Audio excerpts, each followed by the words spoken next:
எல்லா நண்பர்களுக்கும் வணக்கம். என்னடா திடீர்னு தமிழில் பேசுகிறேன்னு பார்க்குறீங்களா? இது ஒரு vlog மாதிரி பண்ணணும் அப்படின்னு நினச்ச வீடியோ. ஸோ தமிழில் பேசலான்னு முடிவெடுத்தேன். தமிழ் தெரியாதவங்களுக்கு ஒரு சின்ன வரி ஆட் பண்ணிடுறேன். For those of you who are not able to understand the language in which I'm speaking right now, which is Tamil, you can just click on it should be somewhere here, the CC button. So the subtitles button, I'll be adding the subtitles to whatever I'm going to say. So please do click on that. இந்த video அப்படின்னு பார்த்தீங்கன்னா ஆக்சுவலாக ரொம்ப வருஷங்களுக்கு முன்னாடியே வந்திருக்க வேண்டிய ஒரு வீடியோ. ஒரு கிட்டத்தட்ட 5-5.5 வருஷத்துக்கு முன்னாடி நானும் என்னோட 2 நண்பர்களும், சால்வேஷ், ஸ்ரீராம், 3 ஜோனில் இருக்கிற மீட்டர் கேஜ் நெட்வொர்க்கை கொஞ்சமாவது கவர் பண்ணலாம் அப்படின்ட்டு கிளம்பியிருந்தோம். 2015 ஜூன் மாதம். ஸோ அந்த மாதத்தில் வந்துட்டு அவங்களுக்கு செமஸ்டர் லீவ் இருந்தது. எனக்கு அப்போது வேலைக்கு நடுவில் கொஞ்சம் லீவு கிடச்சிருந்தது அப்படின்ட்டு நானும் கிளம்பி போனேன். ஆனால் அந்த நேரத்தில் நான் அந்த ட்ரிப்பில் போன எல்லா வீடியோவையும் அப்லோட் பண்ணிட்டேன். கிட்டத்தட்ட ஒரு ரஃபாக ஒரு ஐட்டினரி உங்களுக்கு சொல்லணும். இந்த வீடியோவை இதுக்கு முன்னாடி இந்த சீரீஸோட வீடியோ யாரும் பார்க்கலன்னா உங்களுக்கு ஒரு ஜஸ்ட் ஒரு ப்ரீஃப் ஐடியா கொடுக்கறதுக்காக நான் இங்கேருந்து பெங்களூர்லேருந்து கிளம்புனேன். அவங்க 2 பேர் சென்னையிலேருந்து வந்தாங்க. நாங்கள் 3 பேருமே டெல்லியில் மீட் பண்ணோம். அங்கேருந்து நான் லக்னோ போயிட்டு திருப்பி பரேலி வந்தேன். அவங்க டேரெக்டாக பரேலியில் வந்து என்னை மீட் பண்ணாங்க. பரேலியிலேருந்து அங்கே இருக்கிற மீட்டர் கேஜ் நெட்வொர்க்லாம் கொஞ்சம் பார்த்துட்டு லக்னோவிலேருந்து டெல்லியிலேருந்து ஜெய்ப்பூருக்கு அப்புறம் உதய்பூர்லேருந்து அகமதாபாதுக்கு அப்புறம் மும்பைலேருந்து சின்னதாக ஒரு ட்ரிப்பு பூனேக்கு, டெக்கன் குயின் எக்ஸ்பிரஸ் கேள்விப்பட்டிருப்பீங்க, அதில் ட்ராவல் பண்ணோம் அப்படின்ட்டு ஒரு சின்ன ட்ரிப்பு பூனேக்கு போய் முடிச்சுட்டு அதுக்கப்புறமா கொங்கன் வழியாக திருப்பி வீட்டுக்கு வரலாம் அப்படின்ட்டு மங்களூர் சூப்பர் ஃபாஸ்ட்டாக ஏறணும். இதில் ஒரு ஏறத்தாழ ஆல்மோஸ்ட் எல்லா வீடியோவும் அப்லோட் பண்ணிட்டேன். ஒரு 5 வருஷம் ஆனதுக்கப்புறம் இந்த ட்ரிப்போட ஒரு ரெக்கலெக்ஷன் வீடியோ, இந்த ட்ரிப்பை பற்றின ஞாபகங்கள் எல்லாம் மறுபடியும் ஒரு மாதிரி ஞாபகப்படுத்தி, அந்த ட்ரிப்லாம் நாங்கள் நிறைய அட்வென்ச்சர்ஸ்லாம் பார்த்தோம். அந்த ட்ரிப்பில் அந்த அட்வென்ச்சரெல்லாம் வந்துட்டு ஒரு மாதிரி ஞாபகப்படுத்துகிற மாதிரி ஒரு சின்ன ஒரு வீடியோ பண்ணலாம் அப்படின்ற ஒரு பிளானில் இருந்தேன் இந்த வருஷம். பட் இந்த கோவிட் பேண்டமிக் சிச்சுவேஷன்னால் யாராலையும் எங்கேயும் போக முடியாத நிலமை. அதனால் நான் என்ன பண்ணேன்னா, என்னோடய வீடியோஸ், நான் சேனலில் போட்டிருந்த எல்லா வீடியோஸையும் ஒரு கம்யூனிட்டி போஸ்ட் சீரீஸாக போட ஆரம்பித்தேன். ஒரு வாரம் ஒன்று அப்படின்ட்டு. அதாவது முதல்ல 4 வீடியோ வந்துட்டு இங்கேருந்து நான் டெல்லிக்கு போன கர்நாடகா சம்பர்க் கிராந்தியோட கம்பைலேஷன் 4 பாகம். அதுக்கப்புறம் அங்கேருந்து நானும் என் ஃப்ரெண்டு நித்தினும் காஷி விஸ்வநாத் எக்ஸ்பிரஸில் லக்னோ போன ஜெர்னி கம்பைலேஷன், அந்த மாதிரி ஒன்றா போட்டுட்டு வந்தேன். அதை போட்டுட்டு வரும்போது தான் எனக்கு நான் சொல்கிறதுக்கே ஒரு மாதிரியாக இருக்குது. அப்போ தான் எனக்கு தெரிஞ்ச ஒரு விஷயம் என்னென்னா, இந்த ஜெய்ப்பூர் கிட்டக்க நாங்கள் போன ஒரு சின்ன எம்ஜி ட்ரிப்பும் உதய்பூர்லேருந்து அகமதாபாத் வரைக்கும் வந்த மீட்டர் கேஜ் எக்ஸ்பிரஸ் ஜர்னி, அந்த மொத்த ட்ரிப்புலேயுமே மீட்டர் கேஜ் எக்ஸ்பிரஸ் அப்படின்னு 2 ஜர்னி தான் பண்ணியிருந்தோம் நாங்கள். அதில் ஒன்று இது நான் போடவே இல்லை அந்த வீடியோவை கடைசி வரைக்கும். அது ஏன்னே எனக்கு தெரில. இப்போ தான் நான் வந்துட்டு அந்த கம்யூனிட்டி போஸ்ட்டும் போட தான் பார்க்குறேன். நான் என்ன பண்ணியிருந்தேன்னா, டெல்லியிலேருந்து ஜெய்ப்பூர் டு உதய்பூரும் ஒரு சிங்கிள் வீடியோவாக போட்டிருந்தேன். ஏன்னா உதய்பூர் வந்துட்டு ஒரு ஓவர் நைட் ஜர்னி, அதில் கவர் பண்ணுறதுக்கு பெருசாக எதுவும் இல்லை அப்படின்ட்டு அந்த ஒரு மார்னிங் எடுத்து ஒரு 2-3 கிளிப்பையும் சேர்த்து டெல்லி உதய்பூர் வயா ஜெய்ப்பூர் அப்படின்ட்டு ஒரு நாள் டெல்லி ஜெய்ப்பூரும் மறுநாள் ஜெய்ப்பூர் உதய்பூரும் நடந்த ஜர்னியை நான் ஒன்றா சேர்த்து போட்டிருந்தேன். அந்த போஸ்ட்டை போடும்போது தான் எனக்கே ஞாபகம் வருது, இந்த மீட்டர் கேஜ் எதுவுமே நான் போடலை அப்படின்னு. சரி, இதை பற்றி பேசுவோம் அப்படின்ற ஒரு சின்ன முயற்சி தான் இது. அது மட்டும் இல்லை, இப்போ யாராலையும் எங்கேயும் போக முடியல அப்படின்ற நிலமையில் இப்போ இல்லாத இந்த மீட்டர் கேஜ் நெட்வொர்க்கை பற்றி உங்களுக்கு ஒரு சின்ன வீடியோவை ஷேர் பண்ணணும், இதை பற்றி பேசி அதாவது vlog மாதிரி பண்ணலாம் அப்படின்ற ஒரு சின்ன முயற்சியில் தான் நான் இப்போது இந்த வீடியோவே தொடங்கியிருக்கேன். உங்களுக்கு எல்லாருக்கும் பிடிக்கும்னு நினைக்கிறேன். ஸோ ஆரம்பிக்கலாம். இந்த வீடியோவோட முதல் பாகம் அப்படின்னு பார்த்தீங்கன்னா, டெல்லி டு ஜெய்ப்பூர் நாங்கள் ஆஷ்ரம் எக்ஸ்பிரஸ் அப்படின்ற ஒரு ட்ரெயினில், அந்த ட்ரெயினை பிடிக்கிறதுக்கே நாங்கள் 3 பேரும் ஒரு பாடுபட்டோம். ஆல்மோஸ்ட்டு அந்த வண்டி கிளம்புற நேரத்தில் தான் நாங்கள் ஸ்டேஷனுக்கு வந்தோம். அதுவும் மீறி அந்த வண்டி கொஞ்சம் லேட் ஆகி அது பெரிய ரகலையாச்சு. அதுக்கப்புறமா தான் நாங்கள் அந்த வண்டியிலே ஏறணும்னு வச்சுக்கோங்க. அந்த ட்ரெயினை பிடிச்சி நாங்கள் ஜெய்ப்பூர் ஜங்ஷனுக்கு வந்து சேர்ந்தோம். ஜெய்ப்பூர் ஜங்ஷனில் ஜெய்ப்பூர் சிட்டியில் எங்களுக்கு ஒரு நாள் தான் ஸ்டே. நாங்கள் வந்துட்டு நாங்கள் எக்ஸ்டென்சிவாக பிளான் பண்ணதே வந்துட்டு இதில் தான், நார்த் ஈஸ்டர்ன் ரயில்வே இந்த லக்னோ பரேலி செக்ஷனில் தான் கொஞ்சம் அதிகமாக பிளான் பண்ணியிருந்தோம். ஜெய்ப்பூர் உதய்பூர் இதெல்லாம் ஒன் டே தான். நாங்கள் எங்களுக்கு அவ்வளோ டைம் கிடைக்கலன்றதுனால ஒரு நாள், ஈவன் அகமதாபாத் எம்ஜி கூட நாங்கள் ஒரு நாள் தான் அந்த இடத்துக்கு போயிருந்தோமே தவிர. அண்ட் மற்றபடி பார்த்தீங்கன்னா வேறு இந்த இடத்துக்குலாம் நாங்கள் அவ்வளோ டைம் எங்களால் கொடுக்க முடியல. அந்த ஒரு நாளில் எவ்வளோ பார்க்க முடியுமோ பார்த்துடலாம் அப்படின்ட்டு கிளம்பி வந்துட்டோம். நைட்டு 8:30 மணிக்கு எங்கள் வண்டி ஜெய்ப்பூர் ஸ்டேஷனுக்கு வந்து சேர்ந்தது. அங்கேருந்து ஹோட்டலுக்கு போய் செக்இன் பண்ணிட்டு நாங்கள் சாப்பிட்டுட்டு இருந்த அந்த அசதியில் படுத்து தூங்கிட்டோம். மறுநாள் காத்தால 6 மணிக்கு முதல் பேசஞ்சர் எங்கேருந்து ஜெய்ப்பூர்லேருந்து ஜெய்ப்பூர் ரிங்கஸ் சிக்கர் சுரு, அது ஒரு மீட்டர் கேஜ் லைனாக இருந்தது அந்த டைமில். நான் சொல்கிறது 2015. அந்த டைமில் ஜெய்ப்பூர் டு சுரு தான் அங்கே இருந்த கடைசி மீட்டர் கேஜ் செக்ஷன் ஜெய்ப்பூர் கிட்டக. அந்த லைனில் ஒரு அப் அண்ட் டவுன் ட்ராவல் பண்ணிட்டு வரலாம். ஆஃப் போர்ட் நம்ம எங்கேயும் இறங்கி ரயில் ஃபேரிங் பண்ண முடியலனாலும் ஒரு ட்ரிப்பு போயிட்டு வரலான்னு தான் எங்களோட பிளான். அப்படி பிளான் பண்ணி 6 மணிக்கு அந்த ட்ரெயின் ஏறணுன்றதுக்காக அலாம் வச்சு அந்த அலாம் ஆஃப் பண்ணிட்டு நாங்கள் 3 பேர் தூங்கிட்டோம். தூங்கி எந்திரிச்சு பார்க்கும்போது மணி 6:15. அந்த பேசஞ்சர் விட்டால் அடுத்த பேசஞ்சர் 7:45. 7:45 பேசஞ்சரை அதை ஏறணும் அப்படின்னா நாங்கள் 3 பேரும் அடித்து பிடிச்சிட்டு நாங்கள் இருந்த அந்த ஹோட்டல் ரூமில் குளிச்சுட்டு கையில் கிடைக்கிறத வழியில் ஏதோ அந்நேரத்தில் பிரேக்ஃபாஸ்ட்லாம் நிறைய கிடச்சிது. எங்கே வாங்குறதுக்கு டைம் இல்லை, ஓடணும். டிக்கெட் கவுண்டரில் நின்று டிக்கெட் வாங்கி அந்த 7:45 பேசஞ்சரை கூட அது கிளம்புறதுக்கு ஒரு 2 நிமிஷம் முன்னாடி தான் நாங்கள் பிளாட்ஃபார்ம்லேயே போய் ஏறணும். அவ்வளோ ஒரு அவசரமான ஒரு பதட்டமான ஒரு தொடக்கமே அப்படி இருந்தது. அதுக்கப்புறம் அது ஒரு நல்ல ஒரு விஷயம் என்னென்னா, அந்த அட்லீஸ்ட் அந்த பேசஞ்சர் ஏறினதுக்கப்புறமாவது நாங்கள் அந்த ஸ்டேஷன்லேருந்து ஜெய்ப்பூர் ஸ்டேஷன்லேருந்து புறப்படும்போது எங்களுக்கு ஒரு சின்ன ஒரு பேரலல் ஆக்ஷன் கிடச்சிது. ஒரு ப்ராட்கேஜ் ட்ரெயினோட ஜெய்ப்பூர்லேருந்து அந்த சமயத்தில் ஜெய்ப்பூர்லேருந்து தொடங்கிட்டு இருந்த அராவலி எக்ஸ்பிரஸ் அப்படின்ற ஒரு வண்டி, ஜெய்ப்பூர்லேருந்து மும்பையில் இருக்கிற பேண்ட்ரா டெர்மினஸுக்கு போகிற ஒரு வண்டி, அது ஷண்ட் ஆகிட்டு இருந்தது. அந்த ட்ரெயின் ஷண்டிங்கோட எங்களோட டிபார்ச்சர் ஒரு சின்ன பேரலல் ஆக்ஷன்.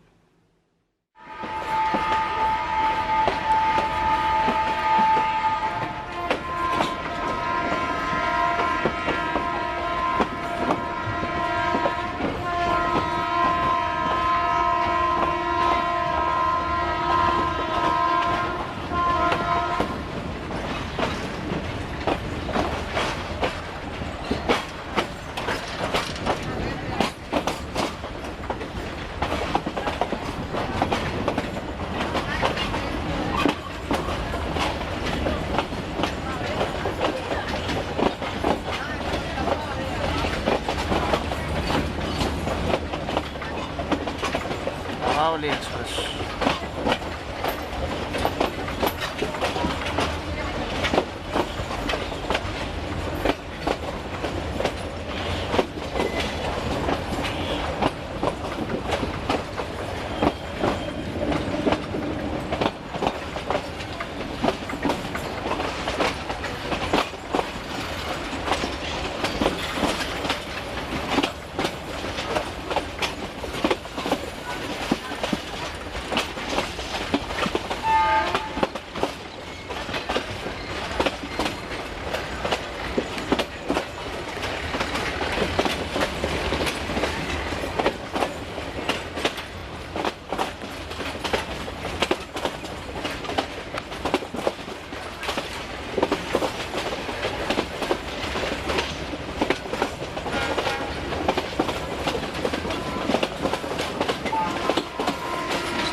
ஸோ இப்போ நீங்கள் பார்த்தீங்க இல்லையா, இந்த பேரலல் ஆக்ஷனோட தான் எங்கள் ட்ரிப் அப்போ தொடங்குச்சு. பட் என்ன ஒரு அதிசயம்னு பார்த்தீங்கன்னா, என்கிட்ட இந்த ஜெய்ப்பூர்லேருந்து கிளம்புன அந்த பேசஞ்சர் ட்ரெயினில் இந்த ஒரு பேரலல் ஆக்ஷனும், இதை தவிர ரிங்கஸ் ஜங்ஷனும் நாங்கள் எங்கள் வண்டி அரைவ் ஆகிட்டு இருந்த சமயத்தில் நடந்த ஒரு வீடியோ தவிர பெருசாக எதுவுமே இல்லை. ஏன் நான் எடுக்கலைன்றதே எனக்கு ஞாபகம் வர மாட்டேங்குது. ஆக்சுவலாக நான் அந்த டைமில் வந்துட்டு மேபி போகும்போது நம்ம எடுக்க வேணாம், பார்த்துட்டே போயிடுவோம், வரும்போது எடுத்துக்கலான்ற நினப்பில் விட்டுட்டோனோ என்னவோ தெரில. பட் ஃபோட்டோஸ் நிறையா எடுத்திருந்தேன். அந்த ஃபோட்டோஸ் எல்லாம் இப்போ உங்களுக்கு காட்டுறேன்.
ஸோ இப்போ நீங்கள் பார்த்த ஃபோட்டோஸ் எல்லாம் வந்துட்டு அந்த ட்ரிப்பில் ஜெய்ப்பூர்லேருந்து நாங்கள் கிளம்புன அந்த பேசஞ்சர் பயணத்தும் போது எடுத்த ஃபோட்டோஸ். ரிங்கஸ் ஜங்ஷன் வர வர அந்த 7:45 பேசஞ்சர் ரிங்கஸ் ஜங்ஷன் சேரும்போது வெயில் ரொம்ப ஜாஸ்தியாக, இத்தனைக்கும் அது காலையில் எனக்கு தெரிஞ்சு 9-9:15 தான், அதுக்கு மிஞ்சி இருக்காது. அந்த நேரத்துக்கே வெயில் வந்துட்டு மண்டையை பொழந்துச்சு, எங்களால் தாங்க முடியல. ஜெய்ப்பூரில் கிளம்பி சுரு வரைக்கும் போயிட்டு வரலான்னு பிளான் பண்ணோம் நாங்கள். சரி அட்லீஸ்ட் சிக்கர் வரைக்குமாவது போகலான்னு நினச்சா கடைசியில் சிக்கருக்கும் போக முடியாமல் ரிங்கஸ் ஜங்ஷன்லேயே இறங்கிட்டோம். ரிங்கஸ் ஜங்ஷனில் இறங்குறதுக்கு இன்னொரு காரணமும் இருந்தது. ஏன்னா ரிங்கஸ் ஜங்ஷன் வந்துட்டு அப்போது மீட்டர் கேஜுக்கும் ப்ராட் கேஜுக்கும் ஒரு சந்திப்பு. அந்த ஃபுல்லேராலேருந்து ரிங்கஸ் வழியாக ரேவாடிக்கு போயிட்டு இருந்த ப்ராட்கேஜ் லைன், இப்போது அது வந்துட்டு டெடிக்கேட்டட் ஃப்ரீட் காரிடோரோட ஒரு பாகம். அந்த லைனும் ஜெய்ப்பூர்லேருந்து சுரு வரைக்கும் போயிட்டு இருந்த மீட்டர் கேஜ் லைனும் சந்திக்கிற இடம் அது ரிங்கஸ் ஜங்ஷன் அப்படின்றது. ஸோ ரிங்கஸ் சந்திப்புன்னு சொல்கிற அந்த இடத்துல நாங்கள் இறங்கி சரி அங்கேயே வந்துட்டு ஜெய்ப்பூரில் மிஸ் ஆன பிரேக்ஃபாஸ்ட் அங்கே சாப்பிட்லான்னு எனக்கு தெரிஞ்சு சமோசாவை ஏதோ சாப்பிட்ருப்போம்னு நினைக்கிறாங்க. அதை சாப்பிட்டுட்டு அங்கேயே கொஞ்சம் நேரம் இருக்கலாம், பார்த்து ட்ரெயின் போகிற வர ட்ரெயின்லாம் பார்த்துட்டு. அதுக்கு மேலே எங்களால் முடியல, அவ்வளோ அசதி அந்த வெயிலுக்கும். நாங்கள் வந்துட்டு ஜூன் மாதம் தான் எங்களுக்கு டைமே கிடச்சிது பிளான் பண்ணுறதுக்கு இந்த ட்ரிப்பை. எப்போ வேணாலும் பிளான் பண்ணிருக்கலாம், பட் 3 பேருக்கும் ஒன்றா போகிற அந்த என்னன்னு சொல்கிற அந்த ஒரு அவகாசன்றது அந்த ஜூன் மாதத்தில் தான் கிடச்சிது. சரி கிடச்ச அவகாசத்தில் போயிட்டு வந்துடலாம் அப்படின்னு சொல்லிட்டு கிளம்பிட்டோம் நாங்கள். ஸோ அந்த டைமில் அந்த வெயில் அவ்வளோ கொளுத்துன்னு நாங்கள் எதிர்பார்க்கல, கேட்டிருந்தோம். பட் அதுக்கு முன்னாடி நாங்கள் 3 பேர், எனக்கு தெரிஞ்சு நான் போனதில்லை, மற்றவங்க அவங்க 2 பேரும் போயிருக்காங்களான்னு தெரில. பட் ராஜஸ்தான் பக்கம் அந்த வெயில் அவ்வளோ கேட்டிருக்கேனே தவிர அவ்வளோ ஜாஸ்தியாக அது இருக்கும். அந்த அவ்வளோ வெயிலோட அந்த ஒரு என்னன்னு சொல்கிறது ஒரு எஃபெக்ட் நாங்கள் நினச்சி பார்க்கல. ஸோ ரிங்கஸ் ஜங்ஷனில் இறங்கி, ஆனால் ரிங்கஸ் ஜங்ஷனில் அங்கேயும் ஒரு நல்லது நடந்தது. என்னன்னு பார்த்தீங்கன்னா டபுள் ஸ்டாக் கண்டெய்னர், அதாவது இந்தியாவிலேயே அதிக உயரம் இருக்கக்கூடிய ஒரு கூட்ஸ் ட்ரெயின் அப்படின்னு பார்த்தீங்கன்னா ராஜஸ்தானில் ஓடுற அந்த டபுள் ஸ்டாக் கண்டெய்னரை தான் சொல்லுவாங்க. அந்த டபுள் ஸ்டாக் கண்டெய்னர் அப்படின்றது ஒரு கண்டெய்னருக்கு மேலே இன்னொரு கண்டெய்னர் வைக்கப்படுற ஒரு ட்ரெயின். அந்த ட்ரெயினை வந்துட்டு நாங்கள் ஒரு நாள் முன்னாடி கடியார் சாரு ஜங்ஷனில் டெல்லி கிட்டக்க நாங்கள் ஆஷ்ரம் எக்ஸ்பிரஸில் வந்துட்டு இருக்கும்போது பார்த்தோம். ஸோ நாங்கள் கடியார் சாரு ஜங்ஷனை ஸ்கிப் பண்ணும்போது ஒரு லூப் லைனில் ஒரு டபுள் ஸ்டாக் ட்ரெயின் ஒன்று நின்றுட்டு இருந்துச்சு. அதுக்கப்புறமா அதுக்கு அடுத்த ஸ்பாட்டிங் டபுள் ஸ்டாக் அப்படின்னு பார்த்தீங்கன்னா நாங்கள் இந்த ரிங்கஸ் ஜங்ஷனில் பார்த்தோம். அது ரிங்கஸ் ஜங்ஷனை ஸ்கிப் பண்ணி போயிட்டு இருந்துச்சு.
இந்த டபுள் ஸ்டாக் கிளம்பி போனதுக்கப்புறம் அந்த எங்களுக்கு கிராசிங் கிடச்ச ஒரு பேசஞ்சர் வந்துட்டு திருப்பி ஜெய்ப்பூர்லேருந்து சுரு பக்கமாக போச்சு.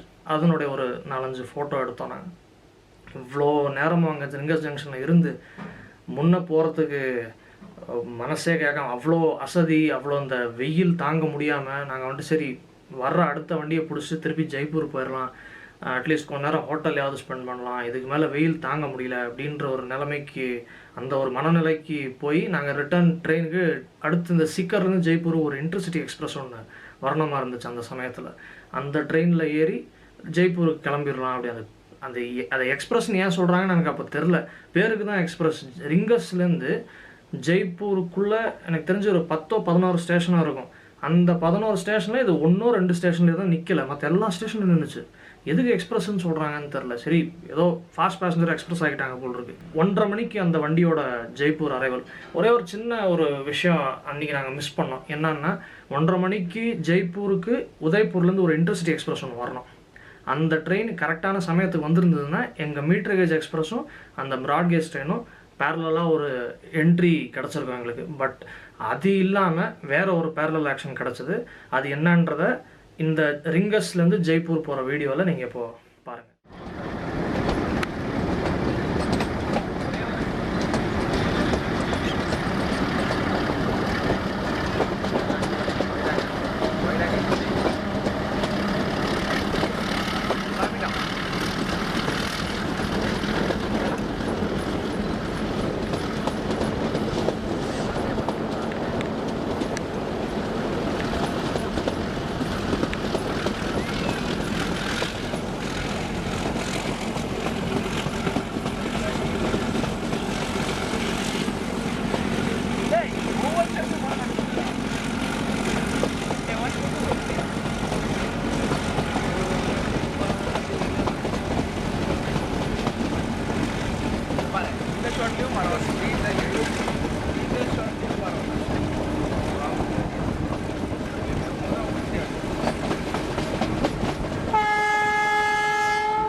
SBR 14050,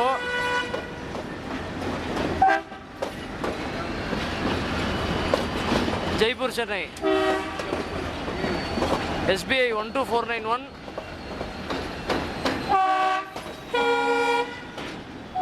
Leland Express எழுதிருக்கு போர்டில்.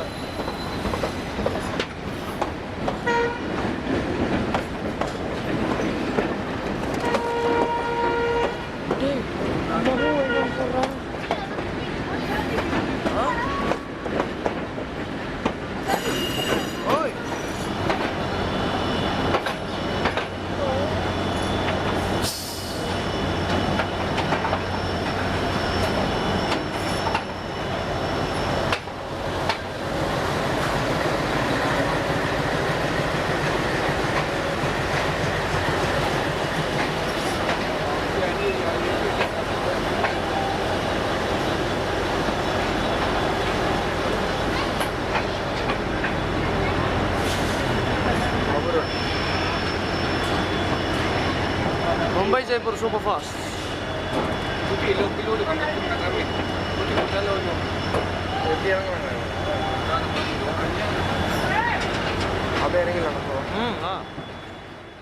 ஸோ என்னன்னு பார்த்துருப்பீங்க, ஜெய்ப்பூர் ஜங்ஷனில் நாங்கள் சேரும்போது 2 ட்ரெயின் ஷண்டிங் நடந்துட்டு இருந்துச்சு. ஒன்று லீலன் எக்ஸ்பிரஸ், இன்னொன்று ஜெய்ப்பூர் சென்னை. ரெண்டுமே ஷண்டிங் தான்.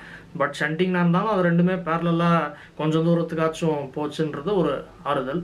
நாங்கள் ஜெய்ப்பூர் ஜங்ஷன் கரெக்டான சமயத்துக்கு சேர்ந்ததுக்கப்புறமும் அந்த இன்டர்சிட்டியை பார்க்க முடியல. நாங்கள் சாப்பிட போகும்போது பிளாட்ஃபார்ம் 1ல் இருந்து ஒரு ஹோட்டலில் சாப்பிட போகும்போது ஒரு 10 நிமிஷம் தாமதத்தோடு அந்த இன்டர்சிட்டி பிளாட்ஃபார்ம் 1ல் வந்து சேர்ந்துச்சு. ஸோ அந்த ஒரு ட்ரெயினை பார்த்துட்டு அதுக்கப்புறம் எங்களுக்கு இந்த அசதியினால் வெயில் தாங்க முடியாததுனால ஹோட்டலில் போய் படுத்துட்டோம். நைட்டு உதய்பூருக்கு எங்களோட ட்ரெயின் 10:55க்கு கிளம்ப வேண்டிய கஜுராவோ உதய்பூர் எக்ஸ்பிரஸ்னு ஒரு வண்டி. அந்த ட்ரெயினில் ஏறி உதய்பூர் போயிட்டு உதய்பூரில் ஒரு நாள் சைட் சீயிங் முடிச்சுட்டு உதய்பூர்லேருந்து அகமதாபாத்துக்கு ஒரு மீட்டர் கேஜ் எக்ஸ்பிரஸில் ஒரு ஜர்னி பண்ணலாம் அப்படின்ட்டு தான் எங்களோட அடுத்த டிக்கெட்ஸ்லாம் புக் ஆகிருந்தது. ஆனால் துரதிருஷ்டவசமாக என் கூட வந்த சால்வேஷ் அப்படின்ற உங்களுக்கு தெரிஞ்சிருக்கும், த ட்ரெயின் கை அப்படின்ற சேனல் இருக்கக்கூடியவர். அவர் வந்துட்டு வெயில் தாங்க முடியலையோ என்னவோ தெரியல, நானும் ஸ்ரீராமும் சும்மா கொஞ்ச நேரம் தூங்கிட்டு அதுக்கப்புறம் ஏந்து உட்காந்து பேசிகிட்டு இருந்தேன். ஒரு 4 மணி நேரம் தூங்கிட்டு இருந்தால் ஹச்சுன்னு தும்ப ஆரம்பிச்சிட்டேன். ஏன்டா தும்புற அப்படின்னு கேட்டால், ஏசியும் ஃபேனையும் ஒன்றா போட்டு படுத்துட்டுருக்காப்புல. அந்த ஏசியும் ஃபேனையும் சேர்த்து போட்டு படுத்த ஒரு எஃபெக்டானோ தெரில, சாயங்காலத்துக்குள்ளே தும்ப ஆரம்பித்து கொஞ்ச நேரத்துக்கு அப்புறம் ஜுரம் வந்து மறுநாள் கொஞ்சம் மருந்தெல்லாம் எடுத்து அந்த இதனுடைய எஃபெக்ட் வந்துட்டு எங்களோட அடுத்த நாளைக்கு தான் தெரியுன்றது எங்களுக்கு அப்போ தெரில. சரி, கொஞ்சம் பேசிக்காக நான் வீட்டில் ஃபோன் பண்ணி கேட்டு என்ன எடுத்துக்கலாம் அப்படின்ட்டு, என்ன மருந்து எடுத்துக்கலாம் அப்படின்னு ஒரு மெடிக்கல் ஸ்டோரில் வாங்கி ஏதோ கொஞ்சம் பேசிக்கான மெடிக்கேஷன் சாப்பிட்டதுக்கப்புறம் அன்றைக்கி நைட்டு நாங்கள் அன்றைக்கி எங்களோட துரதிருஷ்டம் இன்னொன்று என்னென்னு பார்த்தீங்கன்னா, 10:45 வர வேண்டிய எங்கள் ட்ரெயின் வந்துட்டு 1 மணி நேரம் தாமதத்தோட 11:45 தான் வந்தது. கிளம்பும் போது கரெக்டாக மணி 12 நடுராத்திரி. அந்த முழு நேரமும் ஒரு 3-3.5 மணி நேரம் நாங்கள் பிளாட்ஃபார்ம்லேயே இருந்தோம். ஏன்னா ஹோட்டல்லேருந்து செக் அவுட் பண்ணியாச்சு. அங்கே வெயிட்டிங் ரூம்லேயும் வெயிட் பண்ண முடியல, அவ்வளோ மோசமான க்ரௌடு. எங்களுக்கு ஸ்லீப்பர் கிளாஸ் டிக்கெட் வேறு. ஸோ பிளாட்ஃபார்ம்லேயே வெயிட் பண்ணோம் வண்டி வரட்டும் அப்படின்ட்டு. அந்த வெயிட் பண்ண எஃபெக்டானு ஒருத்தரில் ஃபுல்லாக ஒரு நல்ல வேலை என்னென்னா, மறுநாள் காலையில் அந்த உதய்பூர் ரீச் ஆகும்போது ஜுரம் குறைஞ்சிருச்சு, ஆனால் உடம்புல அசதி போகலை. ஸோ அவனை விட்டுட்டு உதய்பூர் சைட் சீயிங்லாம் போகணுன்ற ஒரு அப்போ தோணலை. ஏன்னா ஐயா சால்வேஸை பற்றி ஒரு சின்ன விஷயம் என்ன சொல்லலாம்னா, அவர் கும்பகர்ணனுக்கு கசின் பிரதர். அவன் ஒரு தடவை தூங்கிட்டான், சாதாரண நிலைமையில் ஒரு தடவை தூங்கிட்டானால அவனை எழுப்புறது ரொம்ப கஷ்டம். இதில் அவன் உடம்பு சரியில்லாமல் அசதியாக தூங்கி அவன் ஃபுல் கான்ஃபிடென்ஸ்லேயே no I take care of your luggage, நீங்கள் வெயிட்டிங் ரூமில் என் கூட விட்டு போங்க அப்படின்னு அவன் படுத்து தூங்கிடுவான். அவன் பாட்டுக்கு யாராவது வந்து அவனை ஏதாவது எழுப்ப ட்ரை பண்ணி எங்கேயாவது அங்கே லக்கேஜோடு சேர்த்து அவனை வெளில தூக்கி போட்டாங்கன்னா அப்புறம் நாங்கள் பதில் சொல்ல வேண்டி வருமே அப்படின்ட்டு எங்கேயுமே போகலாம் நாங்கள் கடைசியில் உதய்பூர்லேயே. ஆனால் அதுலேயும் ஒரு நல்லது, காலையில் 7:45 உதய்பூர் வெயிட்டிங் ரூமில் போயிட்டு 3 பேர் தான் இருக்கோம் அந்த வெயிட்டிங் ரூமில். எல்லா துணியும் நினச்சி காய போட்டு மத்தியானம் 1:30-2 மணி வரைக்கும் யாருமே எங்களை கேட்கல. அந்த வெயிட்டிங் ரூமே எங்களுதுன்ற மாதிரி இருந்தது. 1:30-2 மணிக்கு ஒரு அந்த வெயிட்டிங் ரூம் இன்சார்ஜ் ஒரு ஆண்டி வந்து, என்ன நீங்கள் காலையிலேருந்து இங்கே டேரா போட்டுன்னு உட்காந்துருக்கீங்க, 2 மணி நேரம் தான் இப்போ அலவுடு, இதெல்லாம் நீங்கள் என்ன இவ்வளோ நேரம்லாம் உட்கார முடியாது அப்படின்ட்டாங்க.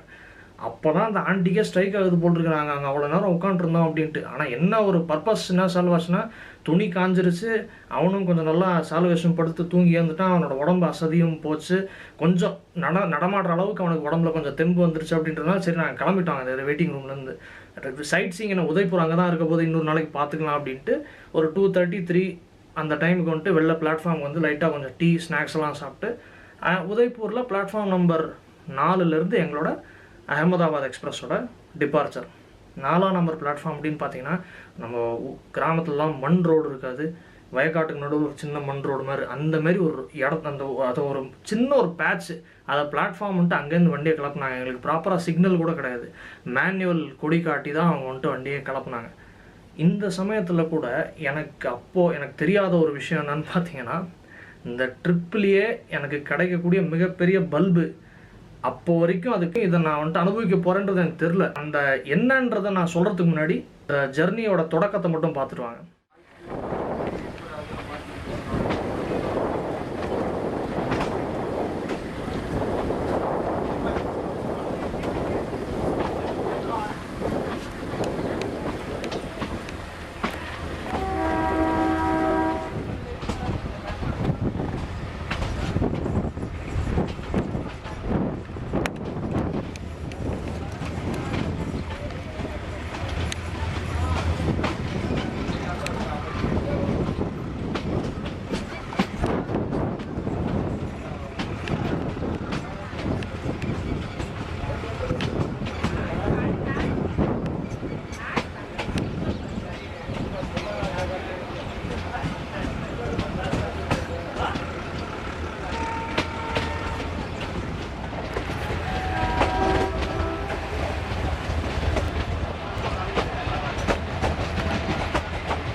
ஸோ இப்போ நீங்கள் பார்த்த ஒரு பாகம் என்னன்னு பார்த்தீங்கன்னா, உதய்பூர்லேருந்து கிளம்பி உம்ரா அப்படின்ற ஒரு ஸ்டேஷன் வரைக்குமான ஜர்னி.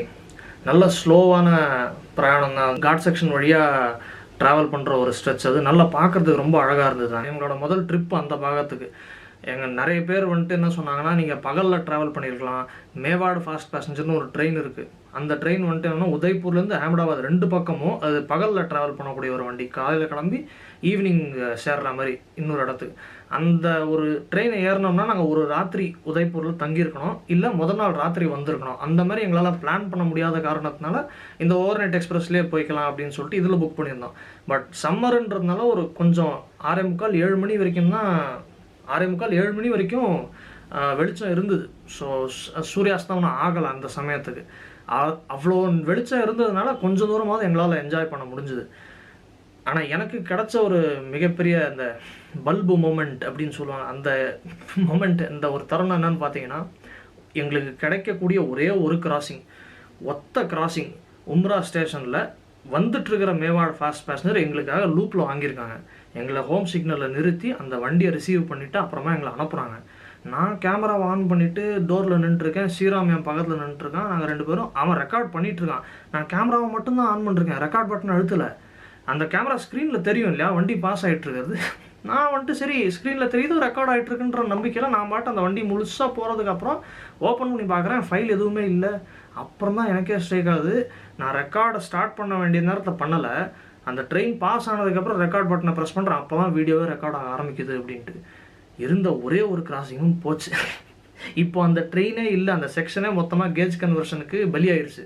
இப்போது நினச்சாலும் அந்த இதுக்கு போக முடியாது. ஆனால் இப்போவும் நினச்சி பார்க்குறேன், அது என்னோட நடந்த முதல் இன்சிடெண்ட் கிடையாது. அந்த மாதிரி 2-3 தடவை பண்ணிட்டேன் நான். அந்த மாதிரி ட்ரெயின் மொத்தமும் போயிடும், ரெக்கார்ட் பண்ணலாம்னு நினச்சிட்ருப்பேன், அது போனதுக்கப்புறம் ரெக்கார்ட் ஆக ஆரம்பிக்கும். அப்புறம் தான் ஐயோ போயிருச்சேன்னு, திருப்பி வருமா வராது. ஸோ இதெல்லாம் சின்ன சின்ன விஷயங்கள். இந்த மாதிரி ஒரு சின்ன சின்ன தப்புகள்லாம் நடக்காமல், இந்த மாதிரி ஒரு என்னன்னு சொல்கிறது, ஒரு அசட்டுத்தனமான ஒரு இன்சிடெண்ட்டெல்லாம் நடக்கலைன்னா அந்த ட்ரிப்புக்கே ஒரு களை கட்டாது அப்படின்றது தான் என்னோட நம்பிக்கை. இதெல்லாம் அப்புறமா நினச்சி பார்க்கும்போது இப்போ நான் உங்ககிட்ட பகிர்ந்துக்கிற மாதிரி நினச்சி பார்க்கலான்னா, இது அது கரெக்டாக நடந்துருந்துன்னா நான் இவ்வளோ சுவாரஸ்யமாக இதை சொல்லியிருக்க மாட்டேன். ஸோ அந்த மாதிரி ஒரு தருணத்தில் அந்த ஒரு கிராசிங் கிடைக்காம போனது எனக்கு ஒரு மிகப்பெரிய வருத்தம். பட் இருந்தாலும் அந்த ட்ரிப்பு நல்லா எக்ஸிக்யூட் ஆச்சு, நல்லபடியாக போயிட்டு இருந்தது. அதை அப்படியே இருக்க விட்டானா அவன்.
ஓடா bridge.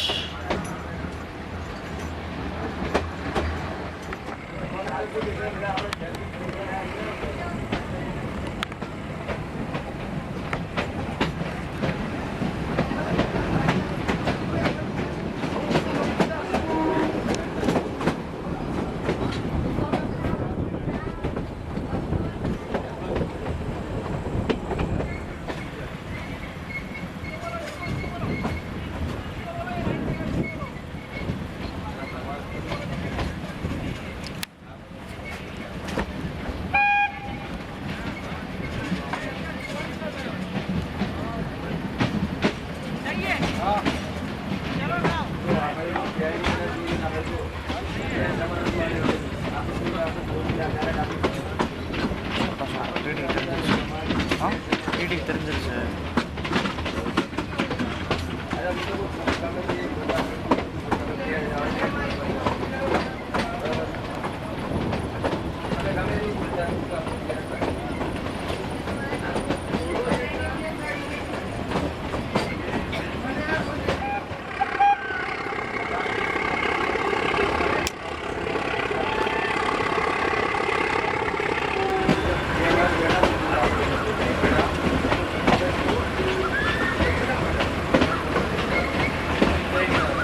Left side loop.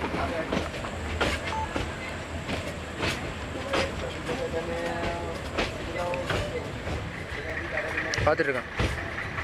Javar Javar பார்க்குறேன்.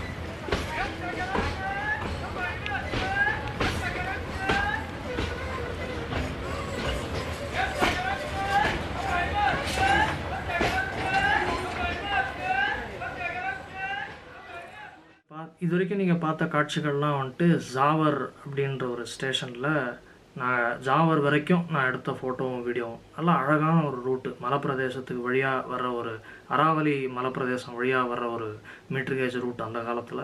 இப்போ அதை கேஜ் கன்வெர்ட் பண்ணிகிட்ருக்காங்க. ப்ராட் கேஜ் ஆனால் அந்த வழியாக ஏதாவது ட்ரெயின் சர்வீஸ் ஆரம்பித்தாங்கன்னா கண்டிப்பாக அந்த வழியாக நீங்கள் ட்ராவல் பண்ணலாம், நல்லாயிருக்கும் பார்க்குறதுக்கு.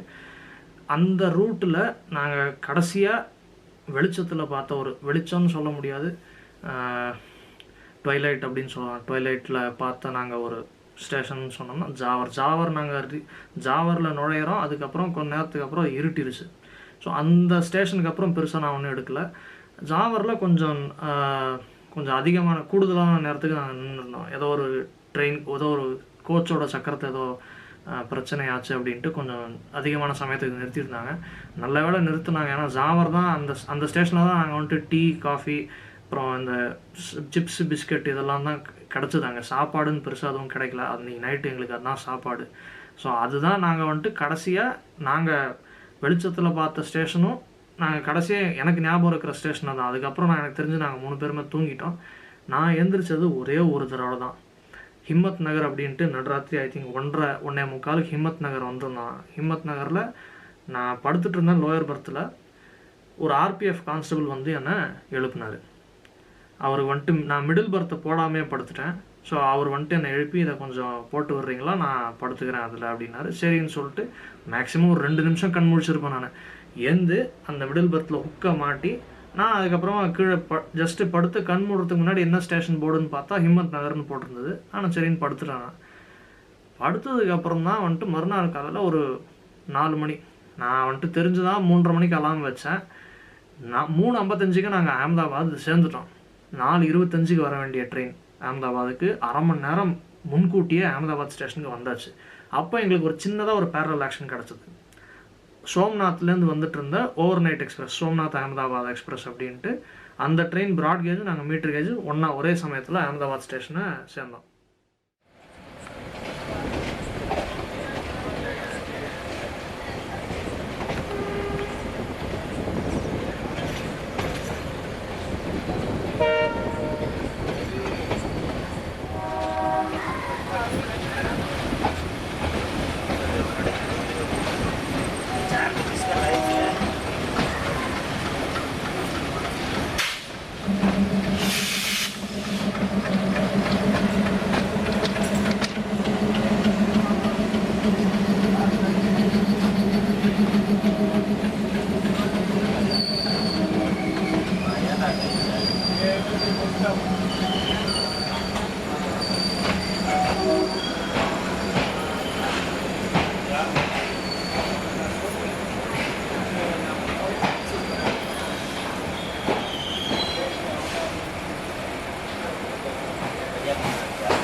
ஸ்டேஷனில் நாங்கள் வந்துட்டு லக்கேஜெல்லாம் அரை மணி நேரம் முன்கூட்டியே வந்ததுனால அவங்க 2 பேரும் நான் தான் எழுப்பணும்னு நினச்சிட்டு அவங்க ஏற்கனவே கண் மூச்சு உட்காந்துருந்தாங்க.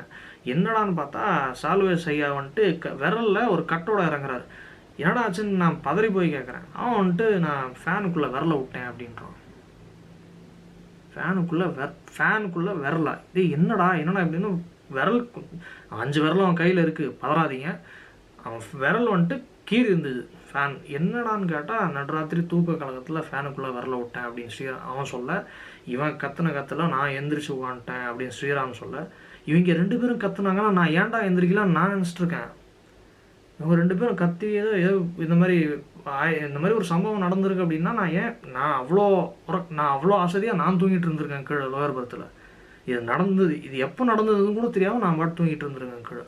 4 மணிக்கு அவன் சொல்கிறான், ஒரு மெடிக்கல் ஷாப்பும் இல்லை, ஒன்றும் இல்லை.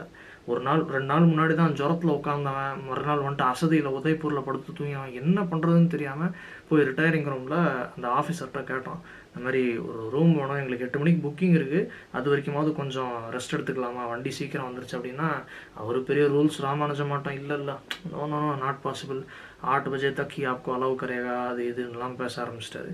சரின்னு சொல்லிட்டு கீழே போய் இந்த வெயிட்டிங் ரூம் வந்துட்டு நல்ல காலங்காலத்தில் கோயம்பேடு மார்க்கெட் எத்தனை பேர் போயிருப்பீங்கன்னு தெரில, அந்த காய்கறியெல்லாம் கலெக்ட் பண்ணுறதுக்கு வரும், அந்த மாதிரி ஒரு க்ரௌடு கீழே வெயிட்டிங் ஹாலில்.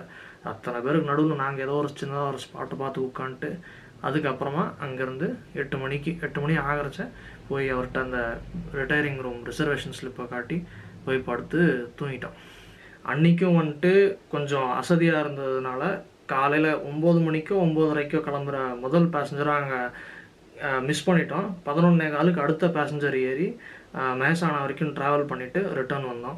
அண்ட் அகமதாபாதுக்கு அப்புறம் அன்றைக்கி ஈவினிங் தான், மத்தியானம் ஒரு 4-4:30 மணி ஆயிடுச்சு நாங்கள் திரும்பி வரச்சேன். அண்டு ஈவினிங் அவனால் சாலுவேஷால் வர முடியலன்றதுனால அவன் கொஞ்சம் ரிட்டையரிங் ரூம்லேயே ரெஸ்ட் எடுத்துகிட்டு இருந்தான். நானும் ஸ்ரீராமும் சாபர்மதி நதிக்கரையில் போய் அங்கே ஒரு சுவாமி நாராயண் மந்திர் அந்த கோவிலில் தரிசனம் முடிச்சுட்டு சாபர்மதி நதிக்கரையிலே வந்துட்டு கொஞ்சம் அங்கே நின்று அந்த பிரிட்ஜு தெரியும், சாபர்மதி அகமதாபாத்லேருந்து சாபர்மதி போகிற எல்லா வண்டிகளோட பாசேஜும் தெரியாங்க. அந்த பிரிட்ஜில் கொஞ்சம் நேரம் ஸ்பெண்ட் பண்ணிவிட்டு ரிட்டர்ன் வந்து மறுநாள் காலையில் 4:55 எங்களுக்கு கர்ணவதி எக்ஸ்பிரஸ் அந்த வண்டி ஏறி மும்பைக்கு அப்புறம் ஒரு சின்ன பூனே ட்ரிப் ஒன்று, அங்கேருந்து மேங்களூர்லேருந்து நாங்கள் எங்கள் வீட்டுக்கு வந்து சேர்ந்தோம். இந்த வீடியோ நான் இப்படி ஒரு vlog முறையில் நான் இதை உங்களோட பகிர்ந்துக்கிறதுக்கு காரணம் என்னன்னு பார்த்தீங்கன்னா, முக்கியமாக வந்துட்டு இது 5 வருஷத்துக்கு முன்னாடியே போட்டிருக்க வேண்டிய வீடியோ ஏன் போடலன்னு தெரில. மேபி அந்த உம்ராவில் கிராசிங் கிடைக்காததுனால அந்த உதய்பூரையும் அண்டு ஜெய்ப்பூர்லேருந்து நான் சுரு வரைக்கும் போனோன்னு பிளான் பண்ணிட்டு ரிங்கர்ஸ்லேருந்து திரும்பி வந்ததுனால அந்த ட்ரிப்பையும் போடலன்னு தான் நினைக்கிறேன். இதெல்லாம் சேர்ந்து சரி இப்போ போடலாம். இந்த கம்யூனிட்டி போஸ்ட்டு போட்டுட்ருக்கும்போது இந்த சீரீஸில் இதை இதுக்கு முன்னாடியே இந்த டெல்லி ஜெய்ப்பூர் உதய்பூர் வீடியோவையும் இதுக்கு அடுத்த பாகங்களையும் இணைக்கிற ஒரு லிங்க்கு தான் இது. இதை அப்லோட் பண்ணிவிட்டு அப்புறமா அந்த சீரீஸை கண்டினியூ பண்ணலாம் அப்படின்னு தோணுச்சு. இந்த கம்யூனிட்டி போஸ்ட்டை நீங்கள் எத்தனை பேர் ஃபாலோ பண்ணுறீங்கன்னு எனக்கு தெரியாது. ஃபாலோ பண்ணிட்டு இருந்தவங்க இதை பார்க்குறீங்க அப்படின்னா 2 மாதமாக நான் அதை போடாததுக்கு காரணம் இது தான். அட்லீஸ்ட் இந்த வீடியோவை ரெடி பண்ணி போட்டுடலாம் அப்படின்ட்டு. அதோட புது வருஷமும் ஆரம்பிக்க போகுது. இந்த வருஷம் எப்படி இருந்தது உங்கள் எல்லாருக்கும் நல்லா தெரியும்.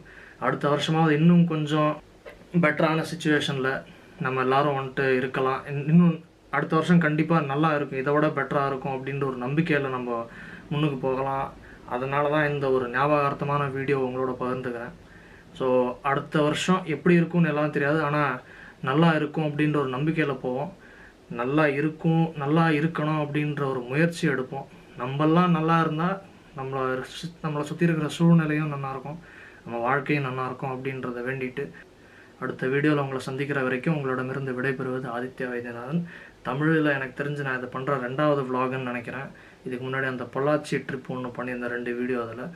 ஸோ இது என்னோடய 2வது அட்டெம்ப்ட். இந்த தடவை சப்டைட்டில்ஸ் நான் வந்துட்டு யூடியூப்லேயே கொடுக்க முயற்சி பண்ணேன்.